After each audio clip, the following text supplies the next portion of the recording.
They thought it would be an escape, a weekend in a secluded cabin far from the chaos of daily life. But what began as a retreat into nature quickly spiraled into a nightmare. Something ancient, something unspeakable, was waiting for them in the shadows of the forest. The question wasn't whether they'd survive the night, it was whether they'd make it out with their sanity intact. Emma, Jason, and Samantha, 3 lifelong friends, had planned the trip months in advance. The cabin was located deep in the woods, far from any cell phone signal or sign of civilization. Emma, ever the adventurer, had found the rental online. It looked quaint and charming in the photos, a perfect getaway.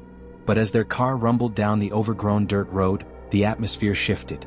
The forest grew denser, the trees looming like silent sentinels. Jason, at the wheel, joked nervously, "It's like something out of a scary movie. Cue the creepy music." Samantha rolled her eyes but couldn't shake the unease creeping up her spine.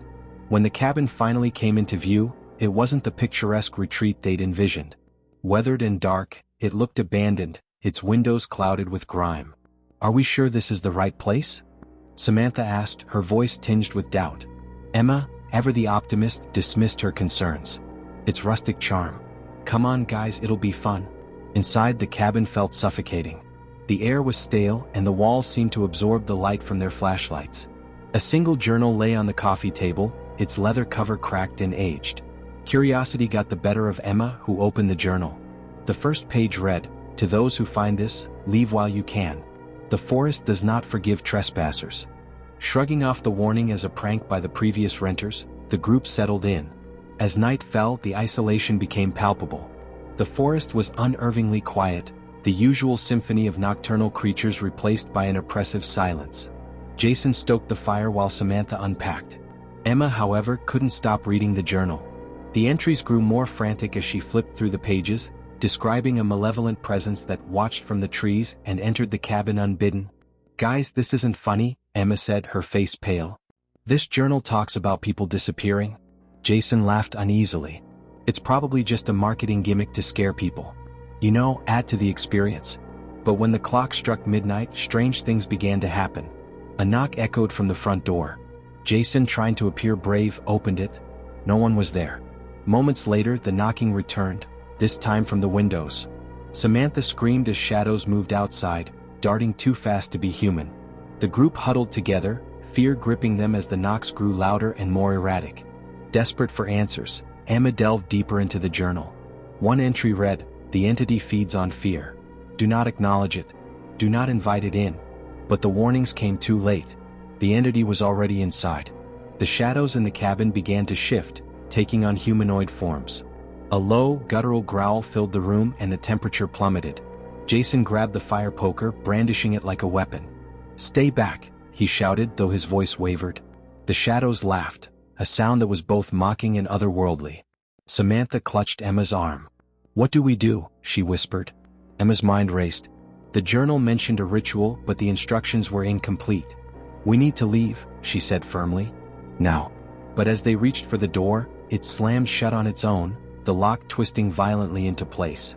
Panic set in as the group tried everything to escape. Windows wouldn't budge and their phones displayed only static. The cabin was no longer just a building, it was alive, its walls pulsating like a beating heart. Jason smashed a chair against the door, only to be flung backward by an invisible force. A sinister voice whispered from the shadows, "You can't leave."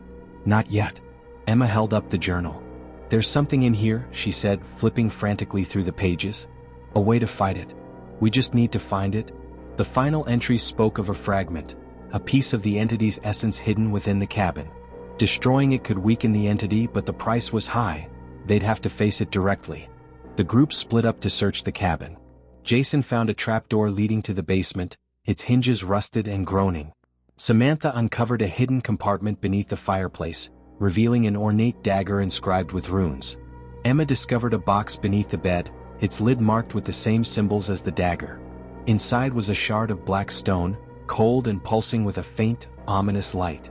As Emma held the fragment, the cabin trembled violently. The shadows coalesced into a single form, a towering figure with hollow eyes and a malevolent grin. "You found it," the entity hissed. "But you'll never leave with it." The group regrouped in the living room, clutching their discoveries. The journal's ritual required them to place the fragment in a circle of salt and carve the sigil of banishment into the floor using the dagger. As they chanted the incantation, the entity attacked.